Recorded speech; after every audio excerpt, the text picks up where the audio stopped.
Bismillah. Assalamualaikum warahmatullahi wabarakatuh. Mga kapatid, sa aking tagasunod o followers sa aking page, ito ho ay para lamang sa mga Muslim. Pero kung ang mayroong aking tagapanood dito na hindi Muslim, welcome rin kayo manonood. At welcome din kayo mag-comment. At babanggitin ko, mga kapatid, mayroong tatlong mga taong gumagawa ng mabuting gawain sa mundo. Pero in the day of judgment, tinapon ho sila sa impyernong apoy. Narrated ito ni Prophet Muhammad sallallahu alaihi wasallam. Uh, I forgot the chronological order kung saan ang una niyang nasabi. Pero itong tatlong bagay na ito, I remember.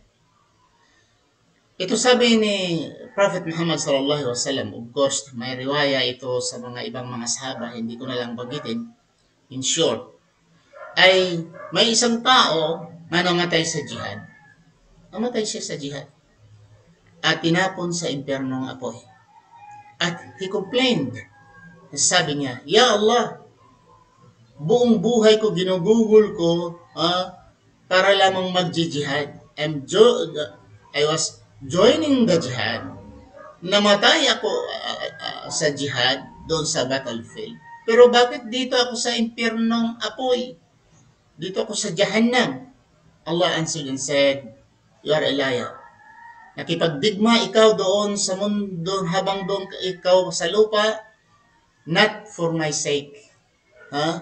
Kundi para sa mga tao, will appreciate you, and sabihin nila nga magaling ikaw o maghawak ng pangdigma, armas ng pagdigma. Of course, ang pagdigma sa unang kapanahunan ay sibat lamang at yung pana.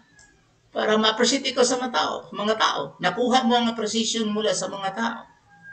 You get rewarded already, finish. So, yan ang kadahilanan na nandyan ka sa impyernong apoy. Ang pangalawa naman ay isang nagtuturo siya ng Quran. Ya Allah, nagtuturo ako ng Quran. Namatay ako, hanggang namatay ako, ginugugol ko ang buong buhay ko pagtuturo sa Quran. Bakit ako nandito sa impyernong apoy? Allah answered and said, You are a liar. Dahil nung doon ikaw sa lupa, nagtuturo ikaw ng pagbabasa ng Quran, not for my sake, para lamang ikaw ma-appreciate sa mga tao at sasabihin nila na ikaw magaling. Musis mo ay magaling magtuturo ng Quran. That's why, nakuha mo ng reward mo mula sa mga tao, diyan ikaw sa impyernong apoy. Ang pangatlo naman, mga kapatid, ay yung tao sabi niya, Ya Allah, ginugugol ko ang kayamanan ko, inubos ko yung kayamanan ko, my wealth, I spent for the sake of Islam. I was helping a lot of people. Naubos yung kayamanan ko, namatay ako, mahirap. Bakit? Dito ako sa impyerno ako. Ang Allah answered and said, You are a liar. Because you are doing it, nandun ka pa sa lupa, not for my sake, kundi para ma-appreciate ikaw sa mga tao. Nga sabi, ikaw isang philanthropist, matulungin sa kapwa. You get rewarded already. Yung appreciation mula sa tao, nakuha mo na. So that's why you are there sa impyerno ako. Ito, mga kapatid, ito ang dapat natin tandaan.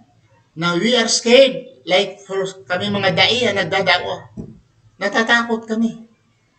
Baka naman ay naubos, tumanda na kami, mamatay kami nitong da'wa, ay baka naman sa impyerno nga po. Ya Allah, protect us from riya. Ya Allah. Sa kapanahonan ni Abdurrahman bin Auf, yung buhay pa ang Rasulullah sallallahu alaihi wasallam, isa siya sa pinakamayaman na sahaba. Kung magbigay siya ng zakat, sa mga kamilyo, inaalagaan niyang hayop mga kamilyo, ay ang buong Madinah Munawara makakarinig sa apak ng kamilyo, ayon sa riwaya.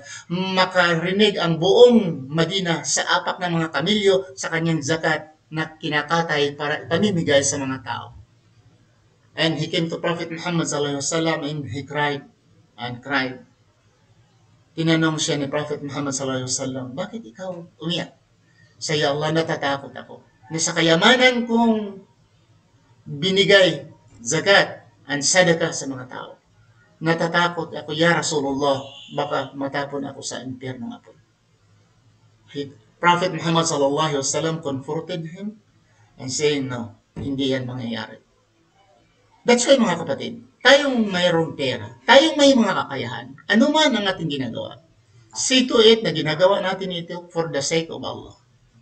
Dahil ang ating gawain, kung ito ay para lamang sa madla, para lamang sa publiko, para sa tao, nagbibigay ka, nagtutulong ikaw sa dawa, gumagawa ikaw ng dawa, ikaw may doktor, ikaw may engineer, ikaw may nurse, anumang profession nandyan sa iyo, ay ginagawa mo ito for the sake of the people, na people will appreciate you. The day of judgment, mga kapatid. Ingatan natin, inshallah, na ito ay hindi gawain para ma-appreciate tayo, kundi gawain ito for the sake of Allah, because Allah commanded us, ud'u ila sabili rabbika bil hikmah. Ito ay inutos ng Allah sa bawat isa ng tao, bawat isang tao. Ud'u, ipahayag natin ang mensahero o ang mensahe ng Allah nagmula sa Quran. Maraming salamat. Please share. Subhanakallah, Allahumma bihamdika, asyhadu an la ilaha illa anta, astaghfiruka wa atubu ilaik. Assalamu alaikum wa rahmatullahi wa barakatuh.